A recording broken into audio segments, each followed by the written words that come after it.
so I wouldn't have to do that to you. So anybody feel led to pray us in? Going once. Going twice. All right. So I wouldn't have to do. Cool. All right, cool. Let me see. I'm about to start the recording. I'll pray. Go ahead. Thank you. Heavenly Father, thank you for this new day. Thank you for the chance that we have to come and gather together to learn and share your word. Thank you for the new opportunities that we are having being produced to us. I pray that this word awakens us, that it gives some life to our spirit for us who are down, and that we receive it with good word. Let Jay decrease as you increase, and everyone else as well decrease as you increase, so we can all share a word or a situation or a story that we may have that compares to the lesson. I thank you again for this new day, for the things that we have that others may not have, that are so small to us, that may be big to others. I thank you for the new blessings that you will be giving us soon. I thank you for the new life you breathe into us every day. Let this word be a fresh word and refresh our spirits and our mind. In Yeshua HaMashiach's name, amen. Amen. Thank you for praying us in, Destiny. All right, cool. So hello, everybody. Again, welcome to 1-800-PRAY-FOR-ME for all of our new people that have come. For the last 2 weeks, we have been unpacking the book of Ruth. And so just to give you a little backstory on everything, we picked Ruth because of the fact that as we talk about the Bible and we, go through all of these different stories, you have Joshua, you have Moses, you have Jesus, you have Paul, you have all of these different characters in the Bible that are great characters. However, that we always highlight the men. So we wanted to take the time to actually highlight a powerful story about a woman that just lived her life very intentional and very committed. And so that's how we got to the book of Ruth. And so again, a little backstory on Ruth. Ruth is one of the smaller books in the Bible. It's only 4 chapters. And so each week we've pretty much read a chapter inside the Bible study and we discussed it. And so I'm gonna just give y'all a little recap up until this point for everybody who's not familiar with the story. So pretty much you have a couple, the guy name is Elimelech and the wife name is Naomi. And so Elimelech and Naomi, they both live in Bethlehem. Everybody that knows about Bethlehem is pretty much like one of the promised lands of the Bible. This is where Jesus is eventually born and raised in. But they're in Bethlehem and they're living in the time of the Judges. And so the Judges pretty much is a era in the Bible where pretty much God just delivered his people out of bondage. So that's where you get stories about like Moses, you get the stories of him leading people out of Egypt into the promised land. So he's already done that. And you have all of his, the ancestors of Moses, they're all living inside Bethlehem at this time, but they're not necessarily worshiping God the way that they should be worshiping God. They're pretty much doing their own thing. And so they've already been, cast out by God because God's starting to get frustrated with the people. They're going back and forth. They say, I don't need God. Then God sends like stuff to happen towards them that actually makes them need him. And so he just continues to do this back and forth. So we're living in this time of, again, the Judges era. And it's ironic because it's kind of paralleling to our culture currently, how, yes, people know there's God, or some people don't even acknowledge that there is God, but you have this time where everybody's kind of doing their own thing. They're living by the own beat of their own drum. And so this is literally the exact same thing that's happening. It's just happening thousands and thousands of years ago. But anyway, so this couple, Elimelech and Naomi, they're living, hold on, let me get Nancy in. What's good, Fonz? And hello, Nancy. I'm just recapping the last 2 weeks. So you have Elimelech and you have Naomi, and they're from Bethlehem. But Elimelech decides to take Naomi and his kids to a place called Mobit. And so Mobit is pretty much a land that is pagan land. It's the land that doesn't acknowledge God at all. They're very sinful. They're known as a people who practice witchcraft, and they practice like prostitution and all these things. So it's pretty much, if you can kind of just like uh condense it in your mind, you can think of it as like a Las Vegas, or like, just a strip where everybody is kind of wilding out, doing their own thing. They um they are literally the city of sin. And so this is where Elimelech decides to move his family over to, but he only does that because there's a famine going on inside the land. And so with the famine, there's nothing to eat. Everybody is literally starving for food. And so he's either like saying, I'm either going to stay here and I'm going to thug it out, or I'm going to move my family. So he decides to move his family to Mobit. While he was in Mobit, his sons were able to meet two women, Ruth and Orpah, and they decide to get married. And so now they're spending 10 years in Mobit, and they started a whole new life. And so the sons married Orpah and Ruth, and they lived their life inside Mobit until the father and also the sons die. And so they just randomly end up dying. And as they die, it leaves Naomi and then the two widows behind. And so as the widows and the wife was left behind, the wife, Naomi, she's super discouraged. She feels super bad, and she's just bitter to God because she just feels like God took away her sons and her husband. And so she's like, I have nothing else to live for. She tells her daughter-in-law that you might as well go back to your hometown. I'm going to my hometown, back to Bethlehem. You can stay here in Mobit, where you came from, and go and find somebody else to marry and just move on with your life, because I have nothing else to give you.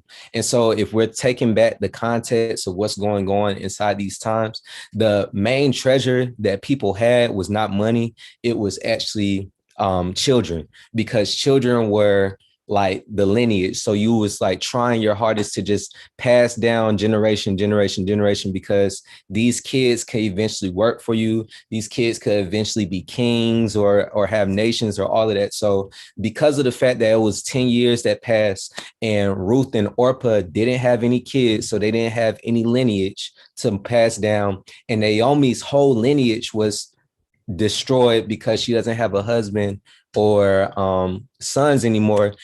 They pretty much felt like, there's nothing else to live for. So that's how Naomi was pretty much taking on this entire time. Yes, Destiny. Last week I couldn't remember what I wanted to say, but I remembered it as you were saying that. Like everything is very specific in the story, especially in the first chapter. Like, notice there were only two husbands and two wives. In Israelite tradition, God made it to where if a brother died, the brother was supposed to marry the wife. There weren't more brothers, which meant there was nobody to marry Ruth specifically. Sorry, Orpah, we're gonna have to distinguish her out, but exclude her out. But there weren't other brothers, and Naomi was too old. Imagine if Naomi was young, because there were also some young wives to some old men. So imagine if she was young and could marry someone else, or if she did have multiple sons, somebody would have been able to marry Ruth. Also, realize Ruth didn't have kids. Not to say that, the man, I forgot his name. What's his name, Jay? The man who Which one? that married Ruth, the Boaz. We gonna oh, get, yeah. Mm-hmm. yeah. So realize Ruth didn't carry on children, which not to say she had kids, somebody wouldn't, but she didn't carry on children to the next phase. And there were no more other brothers to marry her. So it's just to notice like how God is very specific about every single thing and every single step. All those things were supposed to happen so that when Ruth could marry Boaz. Because if she would have married someone else, I'm pretty sure he would have died too. But still, everything lines up proportionally for God's plan. Yeah, definitely. And literally, like, this story is very intricate. And so if you make sure that y'all follow me, I don't know, like, for everybody new, like, if you're following me, just give me like a reaction, like a thumbs up or whatever. Like, I just want to make sure that there's no like holes that are not being filled. So if you're following me, give me a thumbs up, give me a heart or whatever. All right, cool. So again, Naomi, she is feeling down. She's like, dang, man, like, I have nothing to live for. Even if I was to birth another son for one of you to have, you will have to wait 18 years for you to even marry it, So she's just like, there's no reason why y'all should stick with me. Y'all should just go ahead and go back home. But as she's saying this, Ruth in particular, she was riding with Naomi. She was like, wherever you go, I go. What God you pray to, I'm going to pray to that God as well. I'm going to stick through this whole journey with you. And so we saw in the first chapter specifically how Ruth decided to take her declaration to Naomi and was like, I'm going to rock with you regardless of what the circumstance is. And so she decides to go to Bethlehem with Naomi, go back to Bethlehem with Naomi. And this was very controversial for her to do because of the fact that Bethlehem was kind of like, let's say like you have like a frat or whatever, and you have like a frat that has its own activities, and like you can't just have somebody that's not in that frat come to this party. Well, Ruth was that individual, that like, normal individual that just came into the frat party and was like, hey, I'm here and I'm rocking with my homegirl who is also a part of the same like sorority or frat. And so that's how people was looking at her. Everybody in the town was looking at her and was like, why is she here? She's from Morbid. We don't rock with them. We like discriminate against them, those people. But they heard why she came and they thought that it was cool that she was rocking with Naomi all the way through, but they still was kind of like listening to her and talking to her from a distance. And so that was chapter 1. Then you get into chapter 2, where now we're trying to figure out what's going on inside this time frame as they're living in Bethlehem. And so they're living in Bethlehem, and you start seeing that Ruth tries her hardest to work for her food and for her money or whatever. So she starts doing this thing called gleaning. And so gleaning in the Bible was pretty much like God's welfare system. And so what he did was he had a group of farmers who pretty much like worked day in and day out, doing their grain and their crops or whatever the case may be. And they left some behind, like they left a corner of each farm behind, so poor people can come in and they can actually the poor people can come in and they can like just get the scraps. So this was like God's idea of just pretty much like giving back to the poor if you are somebody that has an abundance. But obviously, like we was talking about in the beginning, this is a time where everybody was doing their own thing. So everybody wasn't just saying, oh, I'm gonna leave some behind for I'm gonna leave some behind for the poor. People was like, I want to take everything. I grew this. I want to keep it. Just like how we treat our own riches. We don't necessarily always give back when you see somebody that's in need. We like to keep and we like to take for our own. And so that's how people was kind of taking their own personal possessions. And so because they were doing this, Ruth was scared to go to farms because one, she is from a foreign land, but also given the fact that she doesn't know who's actually honorable enough to give back. And so we meet this character named Boaz. Boaz is a very solid brother. He was pretty much like somebody that was a stand-up guy. All of his workers loved him. He owned a farm. And so he was just a cool and genuine guy.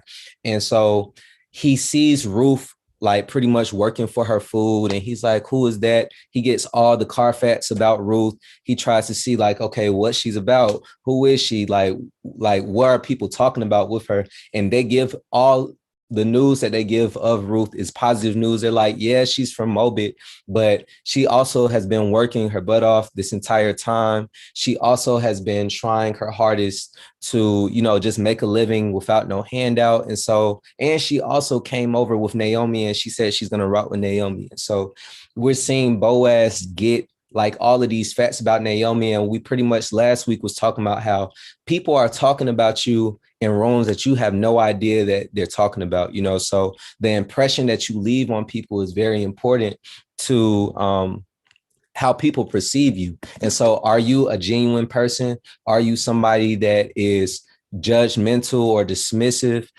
These are traits that people are taking and internalizing whenever they're meeting people. And so we're seeing Boaz and Ruth finally encounter each other.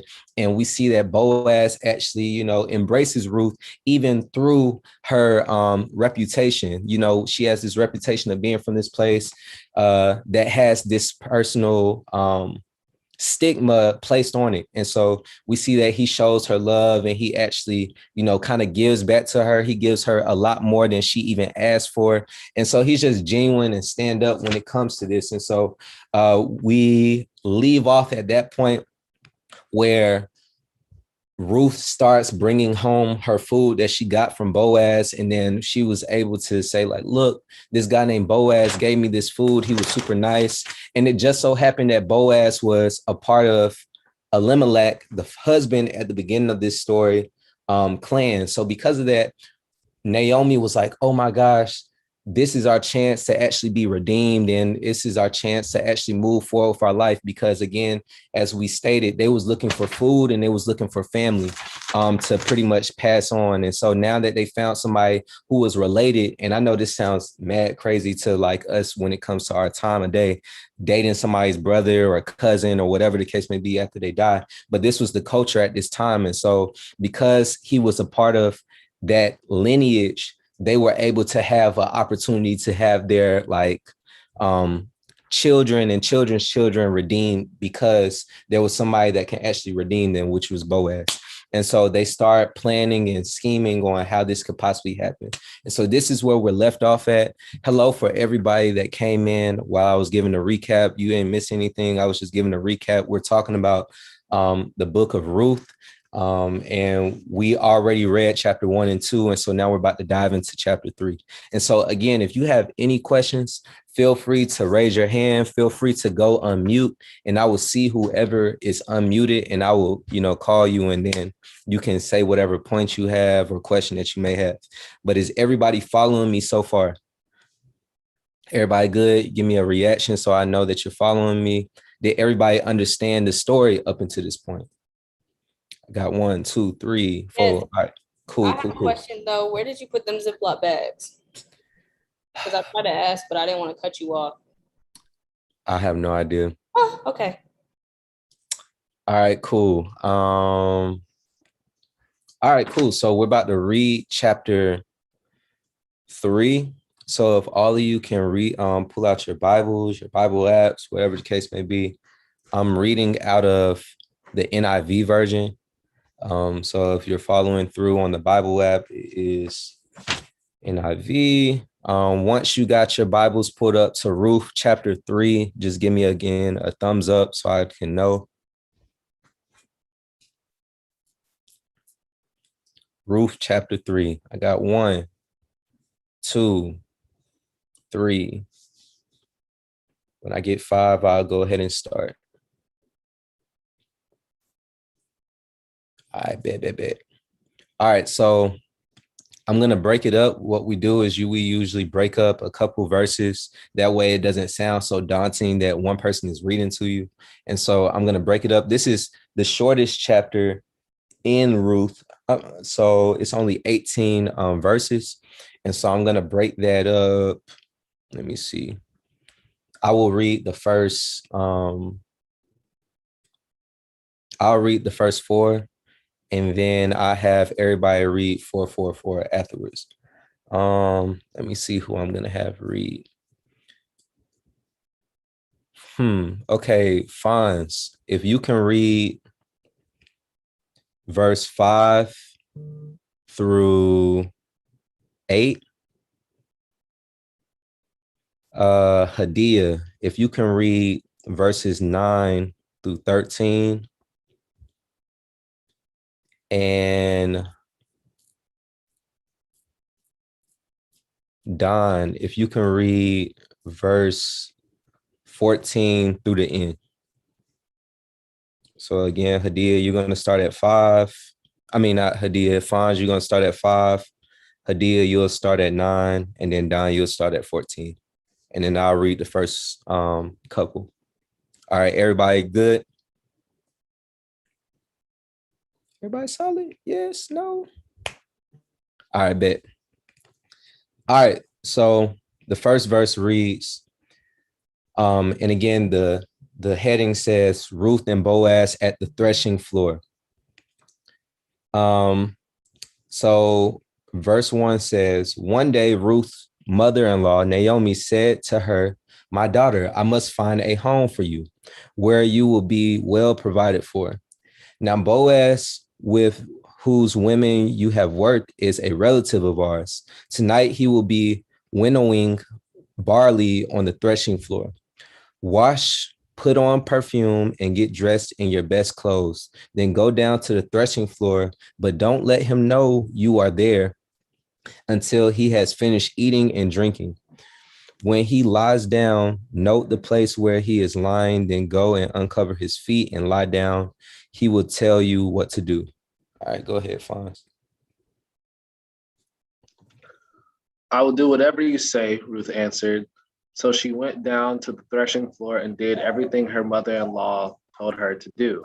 When Boaz had finished eating and drinking and was in good spirits, he went over to lie down at the far end of the grain pile. Ruth approached quietly, uncovered his feet, and lay down. In the middle of the night, he turned, and there was a woman lying at his feet. All right, Hadia.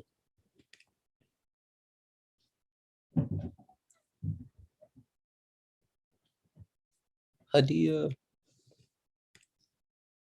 If not Hadia, can it be? Sorry, I was talking, but I was on mute. You good. And then while trying to get off mute, I exited myself from where I'm supposed to be. So sorry, guys. Bear with me. Verse 9, you good. So here we are. Okay, sorry, guys. Who are you? He asked. I am your servant Ruth, she said. Spread the corner of your garment over me, since you are a guardian redeemer of our family. The Lord bless you, my daughter, he replied. This kindness is greater than that which you were showed earlier. You have not run after the younger men, whether rich or poor. And now, my daughter, don't be afraid. I will do for you all you ask. All the people of my town know that you are a woman of noble character.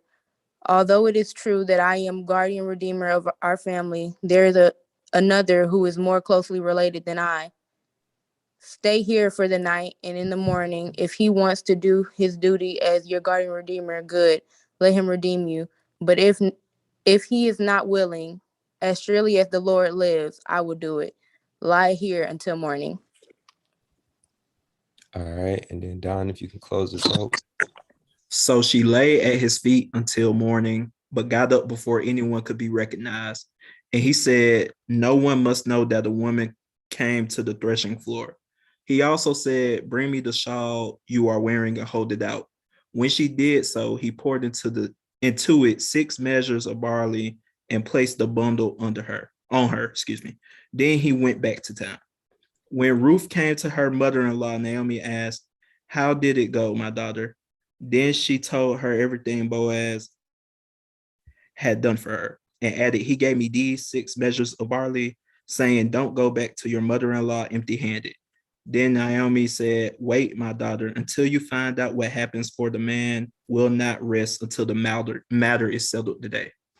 All right, cool. So this is like the climax of the entire like story. And we're gonna again break it down, but I think that it sticks with you a lot more when you don't look at it as something that happened 2,000 years ago. You know what I'm saying? Like 2,000 plus years ago. If you kind of put this in the mindset of like 2021 and like actually like seeing in that type of lens, then it will stick with you a lot more. So in the beginning, as we're reading, you see that Naomi has a plan pretty much. So again, they're desperate. You know, you're somebody that's coming back to nothing. You don't have family no more. You barely have somewhere to stay, and you have no food. And so you're an older woman and you have a daughter-in-law. And your daughter-in-law is the only person that can really work right now.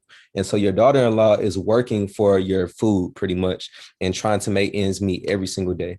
And so because of, and again, going back to what this time frame, what it was like. And so again, they had this thing in verse 19, in verse 9, it says the guardian redeemer. And it says, when you press the little extension, it says the Hebrew word for guardian redeemer is a legal term for one who has the obligation to redeem a relative in a serious difficulty. So pretty much what Hebrew culture was like at this time was pretty much like, you know, if you really down bad, like if you lost a relative, if you lost a husband or whatever the case may be, somebody was supposed to step in and actually redeem you and help you out. It wasn't all love based when it came to their partners. It was more so about providing, you know, and protecting. And so that was their main focus as far as who's going to be a husband, who's going to be a wife. You know, the husbands were only built to pretty much provide and give children at this time. And so you see in the beginning, Ruth, verse 1, the mother-in-law, who is again Naomi, she's like, you know, I must find a home for you. You know, I have to find somewhere where you can rest. I have to find a place for you to pretty much have kids and children again. You know, like, I don't want you to just stay with me. I need you to have somewhere else that you can call your own. And she's thinking about this and she's premeditating on this entire time, ever since they left Moabit.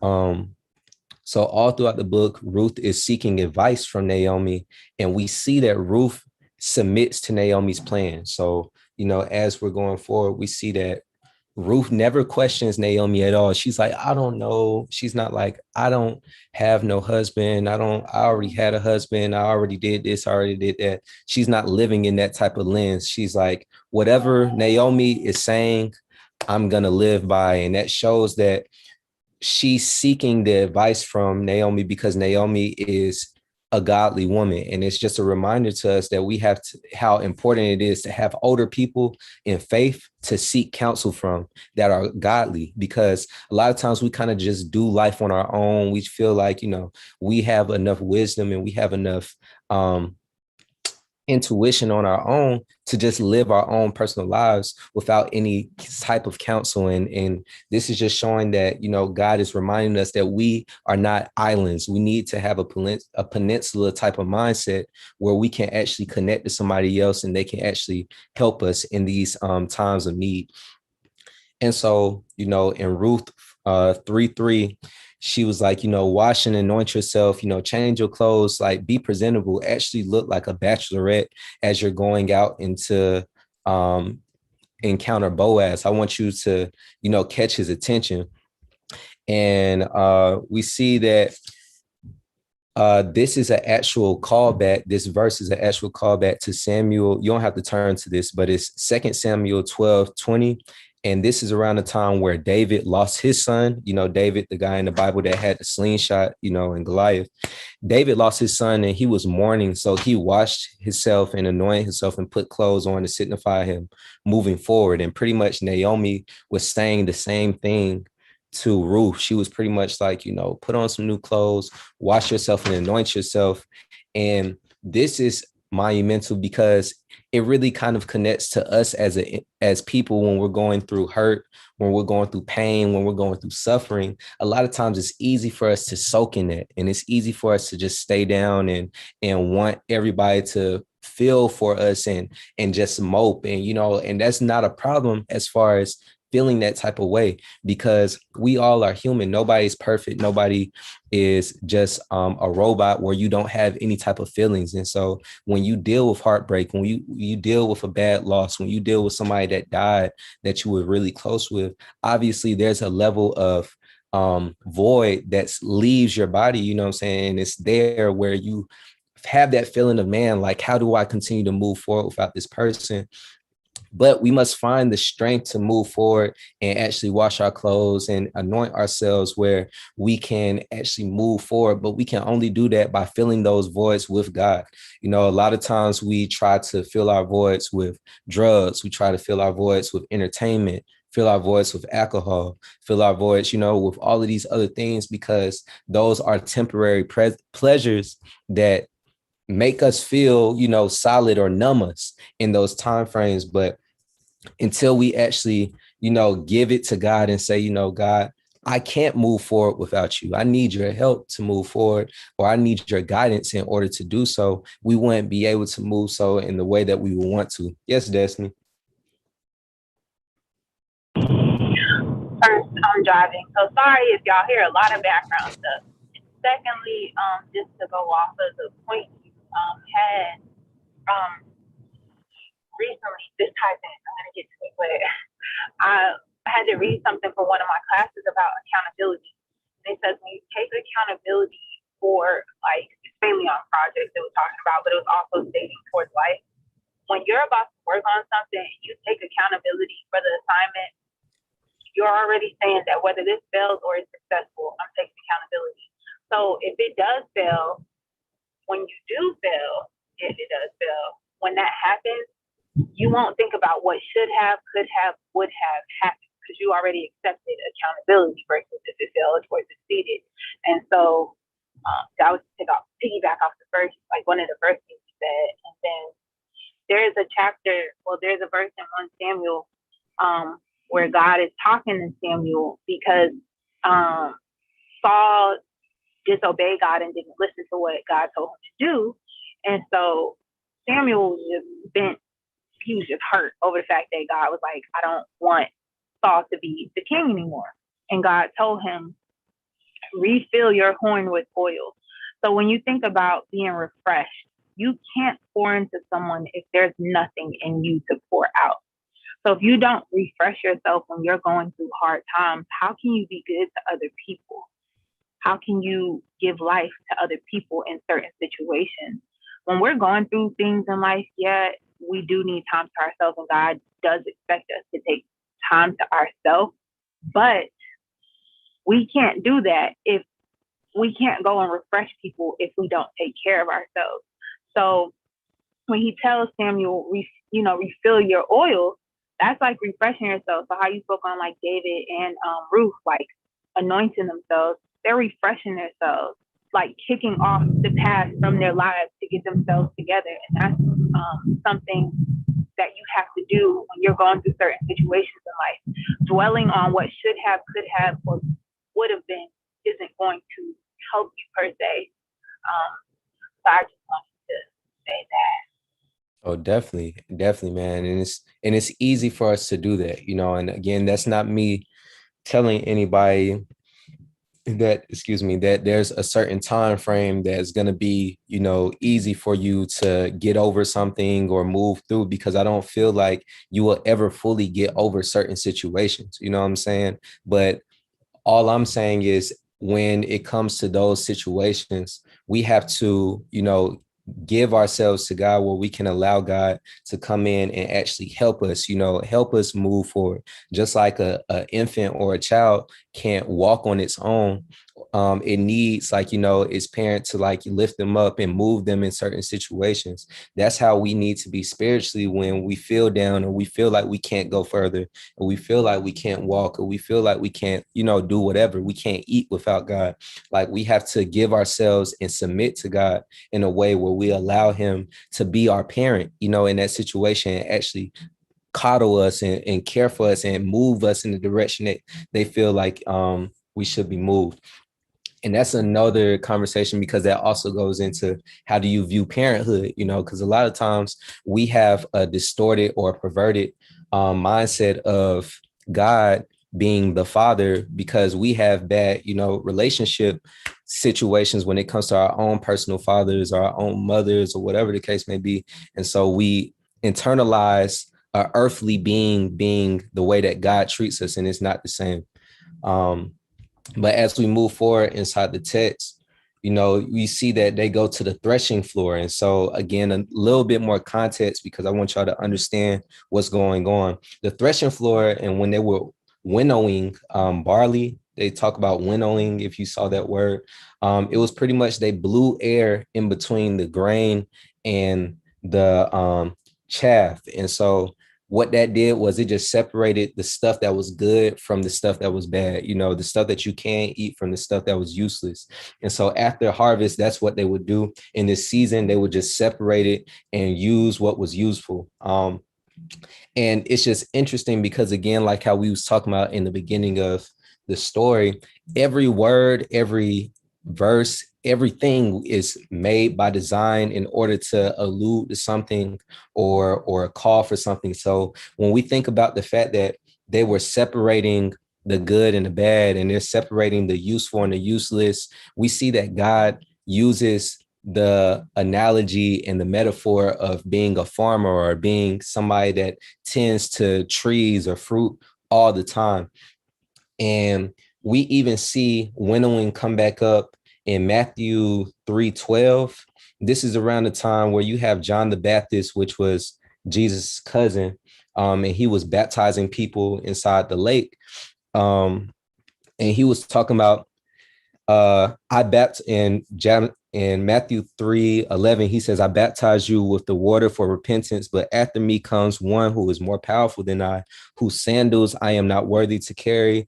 He will baptize you with the Holy Spirit and fire. His winnowing fork, so we see winnowing come back up, is in his hand, and he will clear his threshing floor, gathering his wheat into the barn and burning up the chaff with unquenchable fire. And so we see that even with Ruth, like while Ruth is going on, this is in the Old Testament. So they don't even know who Jesus is. You know, they don't know about the Messiah because that's just years and years and years before. But we see John the Baptist in the time of Jesus even call back to Ruth and show how the Bible is so interconnected into this whole story of redemption. Like Ruth's actions of even being in the threshing floor and winnowing and all of this was meant to tie directly into what we're going to see with Jesus, and it'll make sense later as we go forward.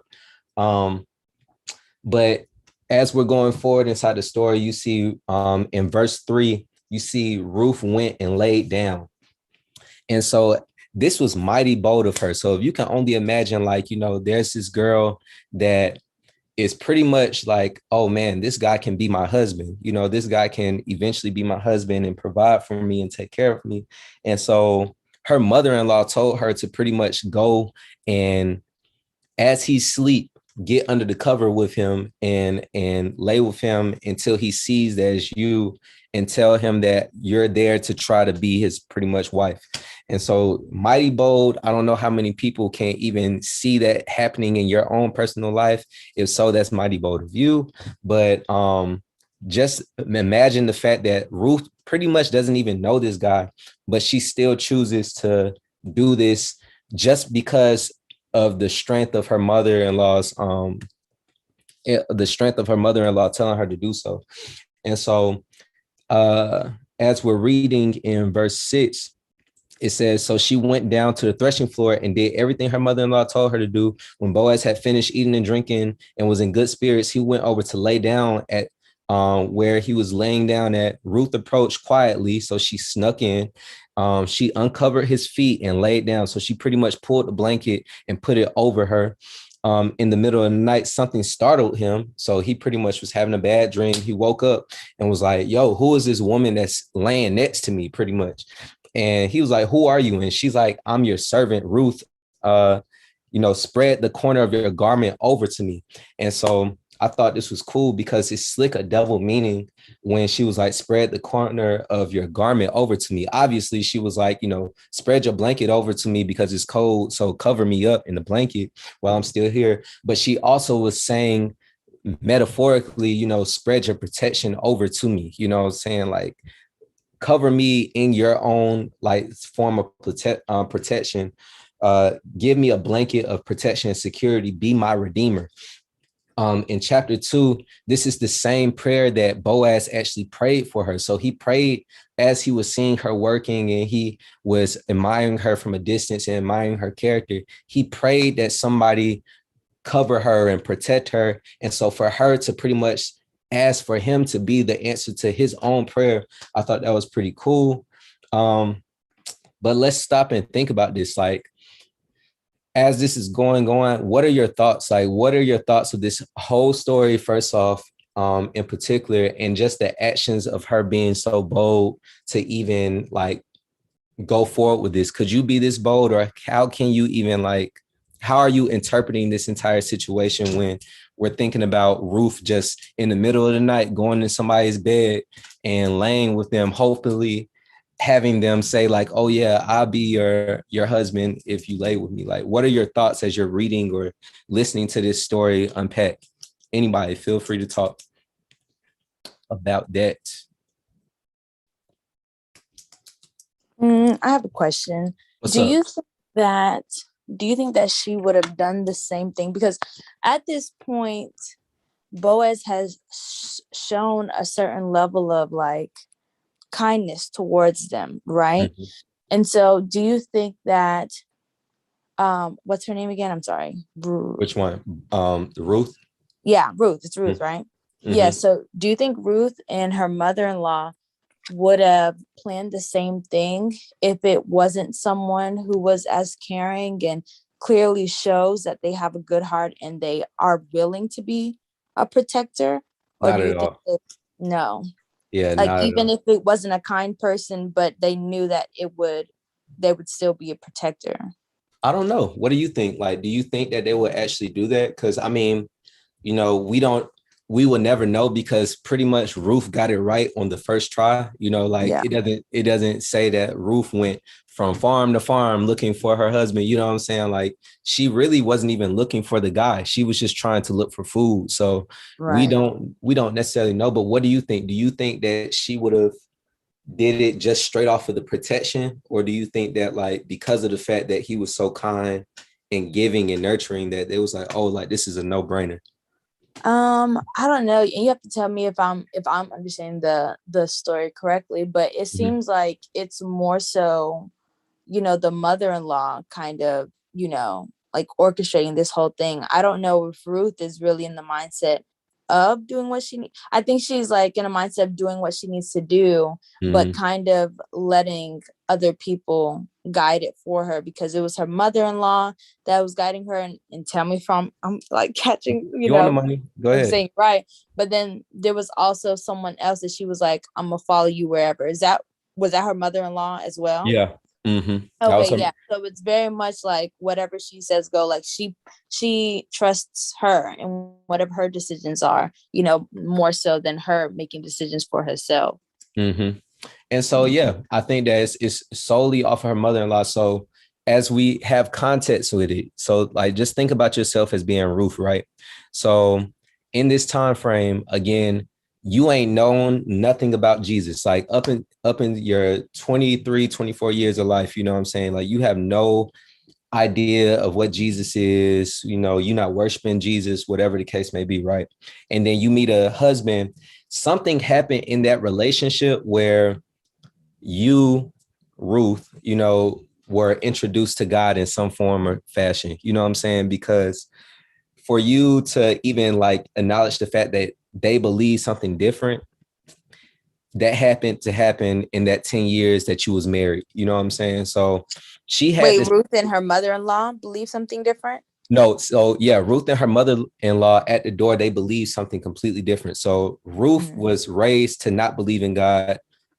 And her mother-in-law, Naomi, was raised to believe in God. Mm-hmm. So at the door, when Ruth got married to Naomi's son, the son had to introduce her to God, because he was the only person that had any sense of connection to God. Mm. So there was something in that 10 years that made her be like, you know what? I actually believe something about this God type of person that y'all talking about. Because when we see her say, wherever you go, I'll go, whatever God you pray for, I'll pray to, that came off of her having built a connection with Naomi to the point where she was like, I've seen you talk about God. I've seen you, you know what I'm saying, like live your life this way. I've seen how loving and caring you are to me. I'm all the way bought in. So you got to think about you having a mother-in-law that introduced you pretty much to Jesus, and her family introduced you to Jesus. And you're like, oh yeah, I'm going to follow you because you have the right mindset, or I want to be around people like you, you know? So that's where Ruth is right now. So when we see her like pretty much do whatever Naomi says, that's because she believes so much in Naomi, or whatever Naomi means to her, that she's willing to, if Naomi says jump off the cliff, she's like, how high am I jumping? You know what I'm saying? So it's like, and that's why we're saying, like in the beginning, this just shows whatever character Naomi has to be, because Naomi has to be somebody that Ruth has to buy into. You know, she has to have some form of characteristics that make her want you to buy into her like that. You know, there's only a certain amount of people in your life that will make you just buy into them like that. You know what I'm saying? And that comes off of the characteristics that they show you. And so the only characteristics that we do know is that she's godly, because she's always talking about, you know, doing this in God's name. She's always talking about working in the way that God like paved the way for her. You know what I'm saying? So that's the only thing we know. So that's the only thing we can pull from. It could also be that Ruth is just naive and she's just, you know, being manipulative. I mean, Naomi's being manipulative. We don't know that, you know, but all we do know off of what the text is giving us is that Naomi has the characteristics of a godly woman, and Ruth buys into that because of that. Right. If that makes sense. So yeah, for sure. But to answer that original question, I don't think they would have did this if Boaz wasn't just a genuine person. You know? Just to fully hear like the fact that Ruth was following Naomi based off of her characteristics and what kind of woman she is. I don't think Naomi would put her in a situation, because I mean they're down bad, but it seems like the, you know, how godly of a woman Naomi's character is, you know, she wouldn't put Ruth in a situation where she's like, we have to survive, so go lay with this man, even if he's a person, you know, because we know God is going to keep us. But being that he is a great person, you know, go lay with him. Right. Yeah. Right. Anybody else? Anybody got any comments, any questions? How do you feel about the story up until this point? Feel free. I'll take another one if there is another one. Anybody? Y'all quiet today, man. Y'all good? It's cool. It's not, whatever. It's all good. So yeah, as we're moving forward, then we see, you know, he figures out that it's Ruth, and he's like, yo, like, why are you laying with me? And she's like, you know, pretty much, I want you to, you know, be my guardian redeemer. I want you to redeem our family. And so we already know that Boaz likes Ruth up until this point. Like, he's trying his hardest not to, like, you know, step over any boundaries up until this point, but he's flattered by the fact that Ruth is in his bed. Like, he's just like, oh shoot, like, you know, this is the girl that I was low-key thirsty over the chapter before, and she just so happens to be in my bed. So, you know, she's like, I want you to pretty much be the person that's my husband.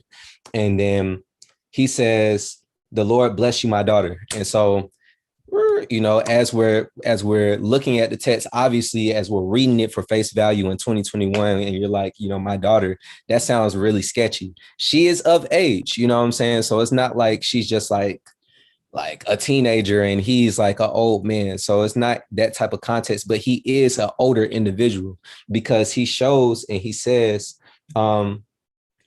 you have not run after the younger men, whether rich or poor. So he's flattered even by the fact that, you know, he's an older type of individual, and she had the opportunity to pull any type of guy that she would want to pull, but she decided to be inside his bed.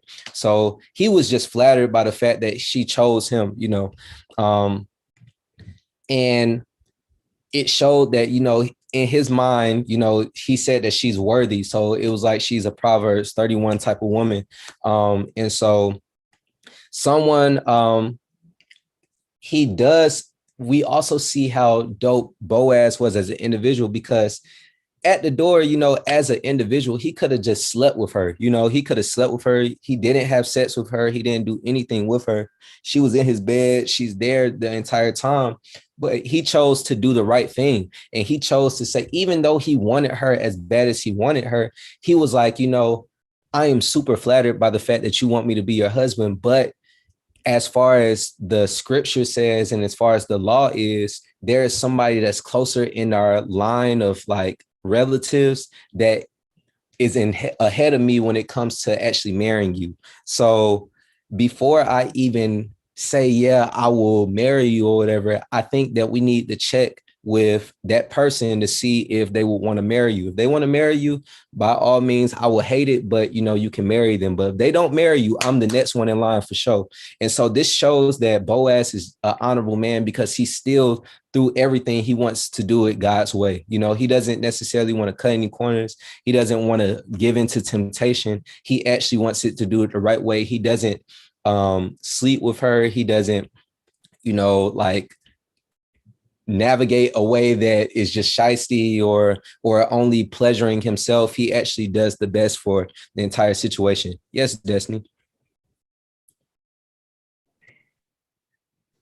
I just want to give a little context, like into character, since we are speaking about character, and this Bible story is mainly based on their character. So, a little context, what is that? Deeper context clue. So, if y'all don't know what a threshing floor is, it's not like in a building or anything. They're literally outside, like outside in the middle of the wilderness, where there's grass and creatures and all of that. And this stood out to me the most when I was reading this story. And I'm sorry, my blinker. I know y'all can hear it. With Boaz's story, because he's sleeping outside in the middle of nowhere, technically. And the reason they slept outside for the he didn't. Disrespectful. For the threshing floor is because sometimes people would come and steal the barley. And so that's why Boaz was sleeping outside. Now that's a deeper look into his character, because he could have had any one of his workers outside but sleeping out there. But he's like, nah, I'm gonna do it. So when I was looking at that, I was like, okay, like this is a bigger thing as far as his character goes. Like, not only does he care about his workers, but he definitely cares about his product. But the fact that he cares so immensely about his workers to not even have them sleeping outside shows you how caring he really is. And so I don't know about nobody else, but I done slept on the floor before. I ain't sleeping on the floor outside. So Ruth got that one. She definitely got some good virtues, but not I.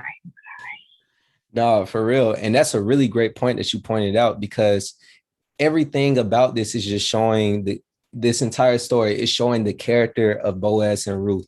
Ruth is a loyal individual. She's hardworking. She's blue collar. She's not afraid to get her hands dirty. She's not looking for anybody, but she, is embracing everything. She is somebody that is trying to be amongst godly counsel. She's showing that she is just an honorable woman. In the same breath, we're seeing Boaz, who cares again for his workers. He cares about his product. He's somebody that has a little bit of wealth in him. He owns this entire plant, but he chooses to be amongst his workers and actually work right next to his workers and stuff. And so he also is somebody that loves this woman, but he chooses not to pursue her in the way that his flesh wants him to pursue her. He's not just sleeping around. He's not trying to cut any corners. He's trying to do everything God's way. And so you have two worthy individuals, and that goes back to us looking ourselves in the mirror and saying, what is our character? What is the things that we portray as far as our characteristics? How are people talking about us when we're not there? What are the traits that we actually accomplish that shows that we're worthy of the blessings that God gives us? Because a lot of times we are entitled individuals where we're like, oh, I deserve this, I did that. But how are you treating people? How are you treating the CEO, and how are you treating the janitor? A lot of times we change and we differentiate how we interact with people just off of their status and off of their in their space of life. But we see that these two people at the door are the best examples of how to live as far as being an honorable man and being an honorable woman. And so there's characteristics of love that I ended up typing down. And you can put these in your notes if you want to or not. But I have 4 characteristics that are shown through this chapter alone. And so there's a when you're thinking about, for anybody who is single or in a relationship, I think that these are the 4 characteristics that should be the scope of how you're looking at how you pursue an individual, how do you maintain your own personal relationships, whatever the case may be. These are the 4. So the first one is there's a pursuit. You always have to continue to pursue whoever you're in love with or whoever you're trying to be with. You know what I'm saying? Like, there has to be a level of pursuit where you don't get comfortable. You don't get tired of, being around the person or knowing the person or getting to know the person or actually trying to just like seek that person in everyday conversation.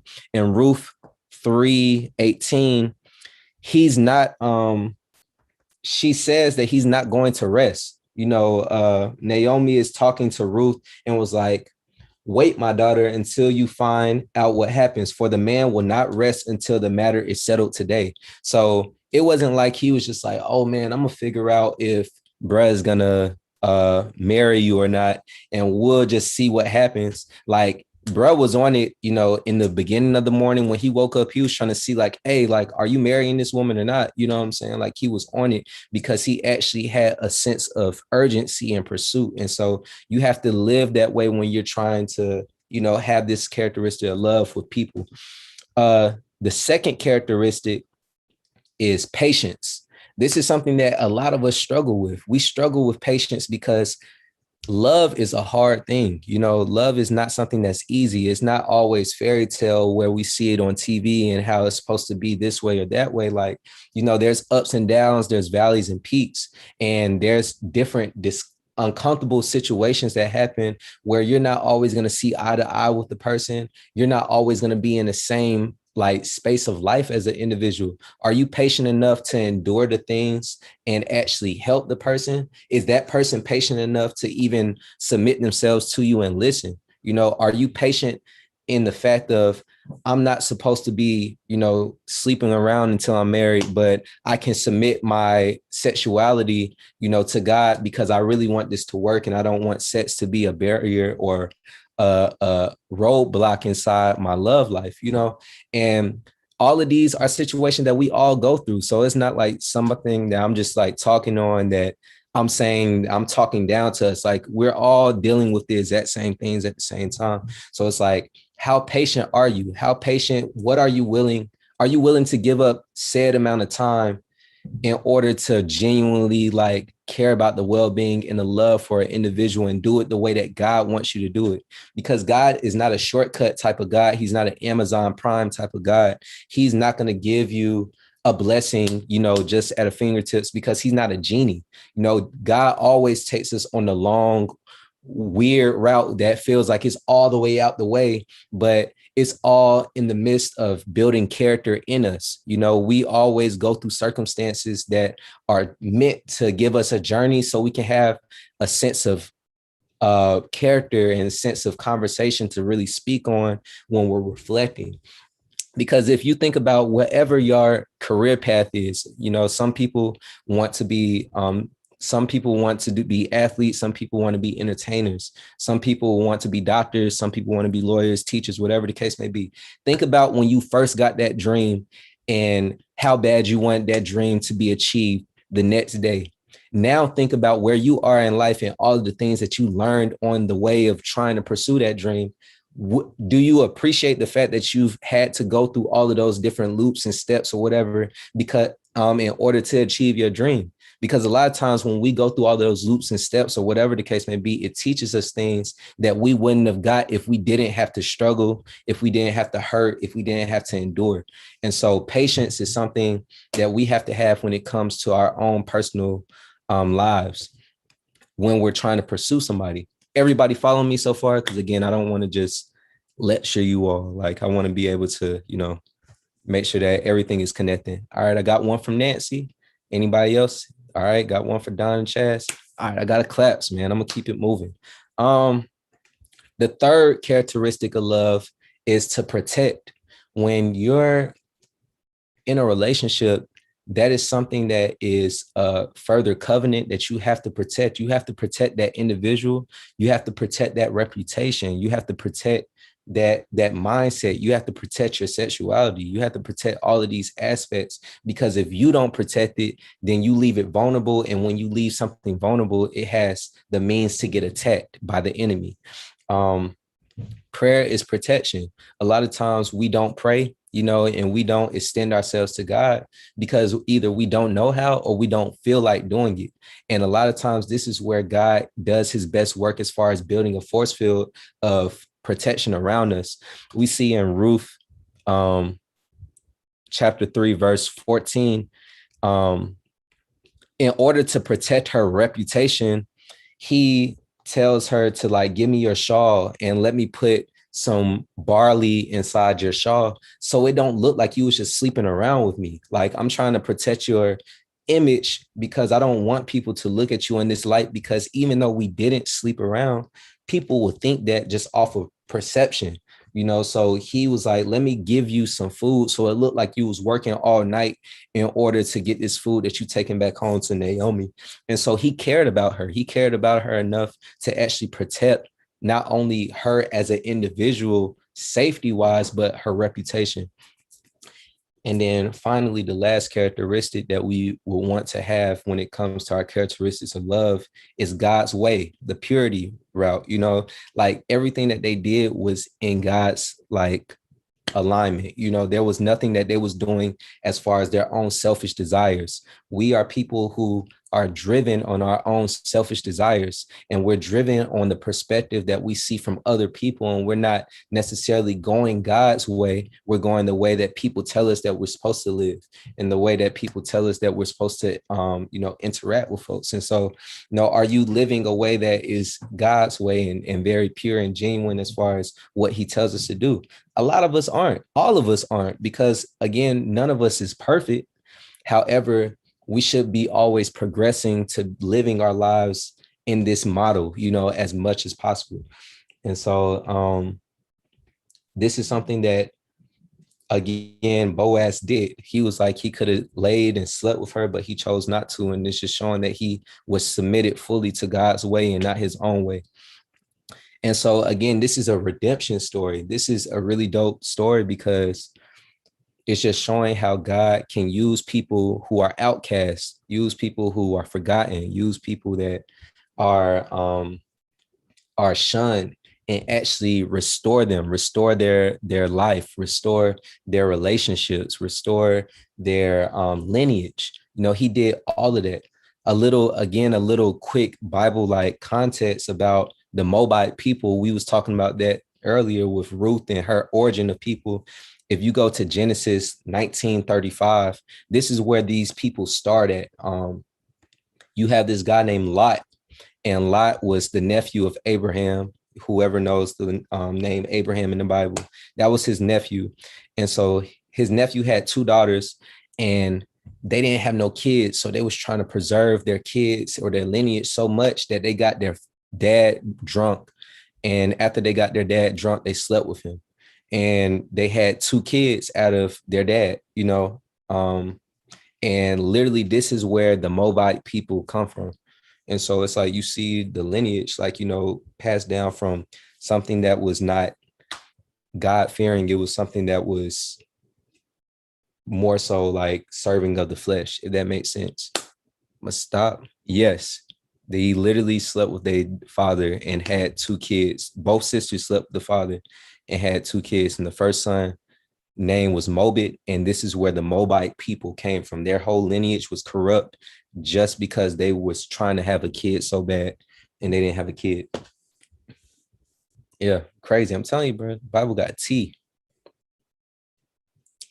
Comments real quick. I want to hear from people who haven't talked already. So if you got any comments on anything that has been said, feel free to you know, what do you think about this? Or like, what do you think about the story so far? Can you resonate with anything? Not necessarily the Moabite sleeping with his father, but you know, everything else though. Anybody? Fonz, Key, Hemi, Don, Nikivia, what's up? How y'all feeling? Nancy. I would say on the four characteristics of love, I really feel like it's a lot of things, even outside of just like love and relationships, just anything that we love / want to pursue in our life with goals, dreams, friendships. They could also, the characteristics could also apply there. Definitely. Definitely, because it's something that you love. Whatever you love and you cherish is something that you can, you know, connect to these four. The fourth one, Hadia, was God's way, or like purity. So like, you know, actually, if we're putting it in the lens of your dreams and your aspirations, you know what I'm saying? Like, you have to pursue them. You can't just stand still. You have to be patient because it's not going to just happen. You have to protect your dreams because people are always going to talk down on you. And you have to do it God's way, because if you don't submit to God's way, then he has the power to take whatever you're trying to do away from you. And so that's good. That's a good point. Destiny, you was about to say something? Oh, no, I ain't even realize I was off mute. My bad. I was talking. You good. Let me see. Nancy, how you feel about it?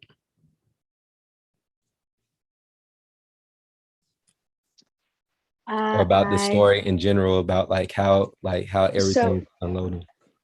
So I got a little lost when you started to say that. Was it Naomi who got in bed? No, it was Ruth. Ruth. And I think you said it was of God. God told her to do that? No, Naomi. So her mother-in-law, Naomi, was the person that was like, hey man, Boaz is the one for you. You know what I'm saying? Like, he is the person that can possibly be your husband. So this is the plan. I need you to go in there while he's eating and about to go to sleep and lay next to him. He's going to see you, and let that be the indicator that he needs to know that you actually feeling him. You know what I'm saying? So that's pretty much what her mother-in-law was saying. And Ruth was just like, you know, I'm not going to ask any questions. I'm going to just do what you said. You know what I'm saying? Because you haven't steered me wrong up until this point. So I'm going to just follow you. Okay. So I don't know how this story is going to end, and I don't know if you touched on this, but that feels like steering her wrong. That feels a little forward to tell her to get in bed with a man that's not her husband. Why do you feel so? Am I wrong? You're good. And we can talk about it. You know, it's a dialogue. So feel free. Like, why do you feel so? Not saying that it's right or wrong at all. I don't know. I don't feel like that's very godly of a woman to get into bed. I feel like that's very suggestive. Like, if you're getting into bed, that's pretty much suggesting I'm ready or willing to sleep with you. If you're getting into bed, that's with a man that isn't your husband or even your boyfriend. I don't know. That feels a bit forward. I agree. I think this again was very bold. You know what I'm saying? Like, I can't see, like, at the door, you know, not knowing the story or whatever. Like, if I was in Ruth's shoes and somebody told me to like get in this bed, I'd be like, that's sketchy. You know what I'm saying? Like, that is like, that's not going to work. That's going to, you know, only make it look worse than what it is, you know, for me. Destiny, you had a point for Nancy. What's up? Yeah. So, okay, I don't know if everything was being explained wrongly. This is why I think different versions of the Bible are so quintessential, if that's the right word. So when you go to Ruth 3, verse 8, it says, actually, I'll go back because you know what? That's what my dad, pastor, always say, go to the beginning. So it says, when Boaz had finished eating and drinking and was in good spirits, and I'm in NLT, he went over to lie down at the far end of the grain pile. Ruth approached quietly, uncovered his feet, and lay down. In the middle of the night, something startled the man. He turned, and there was a woman lying at his feet. So she wasn't laying like next to him in bed. She was lying at his feet. And I'm going to go down to where the Learner's Bible explains it in depth. Naomi's advice seemed strange, but she was not suggesting a seductive act. In reality, Naomi was telling Ruth to act in accordance with Israelite custom. So this was something that was normal for them, to lie at the feet of a man. Custom and law. It was common for a servant to lie at the feet of his master and even share a part of his covering. By observing the custom, Ruth would inform Boaz that he could be her guardian redeemer, that he could find someone to marry her or marry her himself. It was family business, nothing romantic. But the story later became beautifully romantic as Ruth and Boaz developed an unselfish love and deep respect for each other. It's very, very, very, and like Jay, the whole time we've been doing the Bible study, like I just kept thinking about this, which was probably God put it on my head. It's so important for us to go into deep context and ask these questions, because sometimes we might be confused, and there's nothing wrong with these questions. They're very important, because it's just like in class how teachers be like, no question is a stupid question. There's literally no question that's a stupid question, because it's important. We just how that just happened, we can just be misinformed. And that's why. Go ahead. No, I was gonna say no. That's why I was gonna like tell her as far as it's at his feet. But even like, you know what I'm saying, like through that again, even through like the customs, I think that again, just me looking at it in the lens of what I have personally have done that, even, you know what I'm saying, like if that was the thing, that's super bold of her to like, you know, do, you know, to me, especially with her being a Moabite woman, her, you know what I'm saying, like doing it without him actually being her master, you know what I'm saying? Like she is definitely like working in the fields, but it's like Boaz didn't belong to her. So it's like, that's where I say, as far as I feel like it was bold for her to even lay at her feet, you know what I'm saying, and choose to do it when there wasn't that said relationship established, you know, at the door for them, if that makes sense as far as like that goes.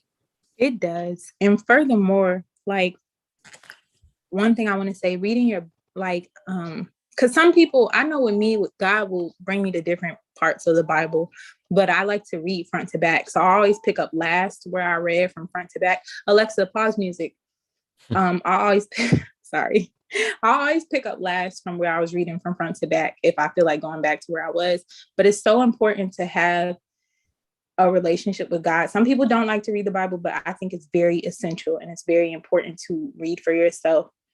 If you feel like you never have time, find a small time. There are mothers who read in the bathroom hiding from their kids.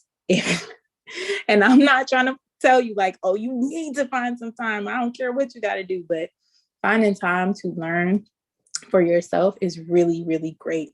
Even if you only read one chapter, I know how I am. Sometimes I get down in weeks like this week where I've been going through it. I'm like, dang, I don't want to read, but it draws me closer and it helps me understand things. And I wanted to speak on one last thing. You can tell that this is a custom thing when you're reading because of Boaz's reaction to when he sees that Ruth is laying at his feet. Like he even tells her, like, you chose me. There are younger men you could have chose, but you chose me, which lets you know that he knows what she's doing. And you can tell it's not a seductive act just by his reaction, even like not even going down to what the Learner Bible explains, but just his reaction from what he says. The Lord bless you, my daughter. This is verse 10. He replied, the kindness is greater than that which you showed earlier. Like saying, like, this is so kind of you. You chose me. This is better than what you ever did earlier. So you can tell it's not really a sexual act. So if y'all thought it was, it wasn't. But I get where y'all thought it was. Because even I was reading when I first read this and was like, what's going on? I'm confused. I didn't think it was sexual at all at first. Well, no, I remember I did, excuse me, because I was like, what? She going to lay with him? Then when I kept reading, And I read the bottom where my Learner's Bible explains. If it didn't explain that, I probably would have thought the same thing. But it explained, like, no, she's laying at his feet. This is just to ask him a question without asking him a question. If that makes any sense. Nancy, if that makes any sense. That makes a lot of sense and helps give context, especially the whole, it was customary to lay at your feet. I got to lay at your feet. I just thought, Jay, you said she laid her at his feet and went under the and laid with him in bed. But I thank you for the clarification. I'm on the same page. I got you. Yes. And like I say, if there's any other questions, feel free to like ask the questions, because I don't want things to get lost in the translation, especially with us trying to like push through, you know, and keep it inside the time frame of like the Bible study and stuff. And so, but a lot of it is tradition based when you're thinking about, you know, just Hebrew custom and Israel custom of what's going on. Is not going to sound or be remotely the same of where we are currently in 2021, but it's that's why we're trying to just give as much context as possible. But anybody else had anything that they, you know, felt or, you know, questions or whatever the case may be? I just wanted to say, I just felt like this was so good, like to read, because I had to learn this lesson the hard way about the 4 things that go along with like having a godly relationship or having a relationship or starting a relationship. The God part is so important. It's so important. Like anybody in a relationship on here or single people like me, go into a relationship with God first. Like you could have the best relationship, and if you don't put God in that relationship, it will turn sour so quick. And when it turns sour, you'll know, and you'll be like, "Why? This is like, this guy is perfect for me." Like you'll be going over all the good things, and then after, like I didn't even see it till like it was already too late to try to fix it. But don't be afraid to have those conversations that involve with God. That was my problem. I was like, felt like I was walking on glass. I didn't want to do it. I knew it would be an argument, but if you don't do it, it's literally just going to end the relationship. No, Period. that's good.